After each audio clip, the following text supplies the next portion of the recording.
महाराष्ट्र में लोकसभा चुनाव से पहले महाविकास आघाड़ी ने कर दिया खेल। क्या एकनाथ शिंदे और फडणवीस हो गए फेल? महाविकास आघाड़ी की एक और जीत ने कैसे पलट दी एकनाथ शिंदे की बाजी? बीजेपी को किस बात की चिंता सता रही? चुनाव नतीजों में नंबर 1 होने के बाद भी क्यों मात खा गई बीजेपी? क्या थी शरद पवार और उद्धव ठाकरे की रणनीति? क्या शिंदे को साथ लेकर बीजेपी ने कर दी कोई गलती? कृषि बाजार समितियों के चुनावी नतीजे किस बात का दे रहे इशारा? महाराष्ट्र की सियासत में खेला हो गया है, जहां एक चुनावी नतीजे ने सभी राजनीतिक पार्टियों की तैयारियों पर सवाल उठा दिए हैं। लेकिन सबसे बड़ा सवाल बीजेपी की स्ट्रेटेजी पर है। बीजेपी जिस चुनावी रणनीति के दम पर महाराष्ट्र की सियासत में उद्धव ठाकरे के अस्तित्व को खत्म करने की योजना बना रही थी, कृषि बाजार समितियों के चुनावी नतीजों ने बीजेपी की आंख खोल दी है।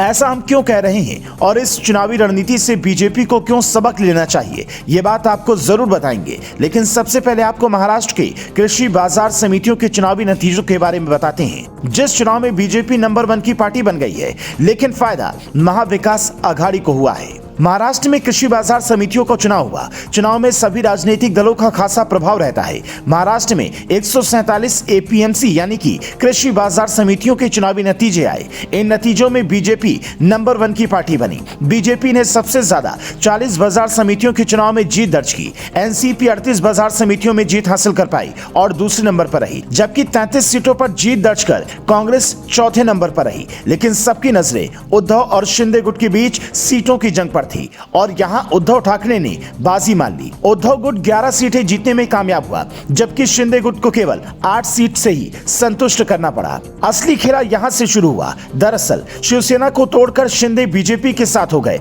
ज्यादातर विधायक और सांसद शिंदे गुट में शामिल हो गए और उद्धव ठाकरे देखते रह गए। लेकिन शिवसेना में फूट के बाद से ही लगातार शिंदे और उद्धव के बीच चुनावी दंगल देखने को मिल रहा है। उपचुनाव हो या फिर कृषि बाजार समितियों का चुनाव, इन्हीं चुनावी नतीजों का आकलन करके राजनीतिक पंडित हवा के रुख को भांपते हैं और इसी वजह से बीजेपी की नींद उड़ी हुई है। महाराष्ट्र में बीजेपी शिंदे को ही बाला साहेब का असली उत्तराधिकारी साबित करने में लगी है। तभी तो जब शिंदे गुट के विधायक और सांसद अयोध्या के दौरे पर थे, तो पूरी तैयारी बीजेपी की ओर से होने लगी। फडणवीस अपने सबसे भरोसेमंद नेता को शिंदे के साथ भेजते हैं। दरअसल बीजेपी शिंदे को हिंदूवादी नेता साबित करने की कोशिश में है, लेकिन बीजेपी की सारी कोशिशें फिलहाल धरी की धरी रह गई और शिंदे पर जो दांव बीजेपी ने अब तक खेला है, उसका जनता के बीच कुछ खास असर नहीं दिख रहा है, जिससे महाराष्ट्र में बीजेपी की परेशानी बढ़ गई है। कृषि बाजार समितियों के चुनाव में भले ही बीजेपी का परफॉर्मेंस बेहतर रहा हो, बीजेपी 40 सीटों के साथ सबसे ज्यादा सीटों पर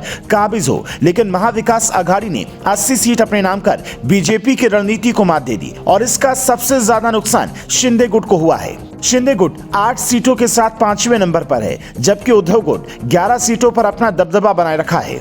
कृषि बाजार समितियों के चुनाव के बाद आगे बीएमसी का भी चुनाव होना है और इसके बाद लोकसभा का चुनाव। बीजेपी किसी भी कीमत पर इन चुनावों को हल्के में नहीं लेना चाहती। महाराष्ट्र में बीजेपी को खुद के साथ साथ शिंदे गुट को भी मजबूत करने की चुनौती होगी, ताकि बीजेपी शिवसेना गठबंधन को चुनाव में फायदा न मिल सके। लेकिन एपीएमसी के चुनावी नतीजों ने बीजेपी की परेशानी बढ़ा दी है। हालांकि महाविकास आघाड़ी के लिए यह बेहद अच्छा संकेत है। पवार और उद्धव ठाकरे को इस बात का इल्म है कि अगर बीजेपी को रोकना है तो साथ आना होगा और इसके लिए अगर गठबंधन की सीटों के बीच समझौता करना पड़े तो वो भी होगा। पवार पहले ही सीट शेयरिंग पर बयान दे चुके हैं, जिसके बाद ऐसा लग रहा था कि महाविकास आघाड़ी में सब कुछ ठीक नहीं है। लेकिन इन चुनावी नतीजों ने यह साबित कर दिया कि पवार ऐसे बयान केवल ध्यान भटकाने के लिए दे रहे हैं। अंदर खाने महाविकास आघाड़ी बेहद ही मजबूती से चुनाव के लिए तैयारी कर रही है और उनका अगला लक्ष्य बीएमसी और लोकसभा चुनाव है। आपको हमारी ये खबर कैसी लगी, हमें कमेंट करके जरूर बताएं।